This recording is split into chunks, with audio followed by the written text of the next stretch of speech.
CM జగన్‌కి భారీ shock ఇచ్చారట నారా చంద్రబాబు నాయుడు. నారా చంద్రబాబు నాయుడు పవన్ కళ్యాణ్‌తో కలిసి షాకుల మీద షాకులు ఇస్తున్నారు. తెలుగుదేశం పార్టీ, జనసేన కూటమిగా ఉండి మరి భారీ సీట్లను కైవసం చేసుకుంది తెలుగుదేశం. జనసేనకి నామమాత్రపు సీట్లు ఇచ్చినా వాళ్ళకు కూడా మంచిగానే వచ్చాయి. అయితే ఇప్పుడు బీజేపీని కలుపుకొని మరొక వ్యూహాన్ని రచించారు చంద్రబాబు నాయుడు. చంద్రబాబు నాయుడు రాజకీయ చాణక్యతలో మరి వైసీపీ అయితే దిక్కుతోచని స్థితిలో ఉంది. సో జగన్మోహన్ రెడ్డికి అయితే బ్రహ్మాస్త్రం తప్ప వేరే ఒక అస్త్రం లేదు. అది కూడా చంద్రబాబు ఇప్పటికే ప్రయోగించేశారు.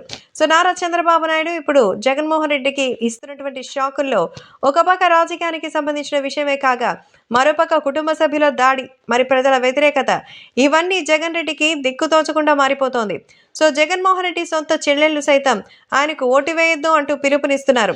ఆయన మరొక ద్రోహి అని, మరి ప్రజల్ని పట్టించుకోడంటూ ఆయన గురించి నిజానిజాలంతా బయటపరుస్తోంది. అంతేకాకుండా ఇంకా ఎంతో మంది ప్రజలు సైతం జగన్మోహన్ రెడ్డి ప్రభుత్వం వల్ల నష్టపోయిన విధానాలను చూపిస్తూ నమ్మకమైనటువంటి తెలుగుదేశం, జనసేన, బీజేపీ కూటమి కోసం ఎదురు చూస్తున్నామంటూ చెప్తున్నారు.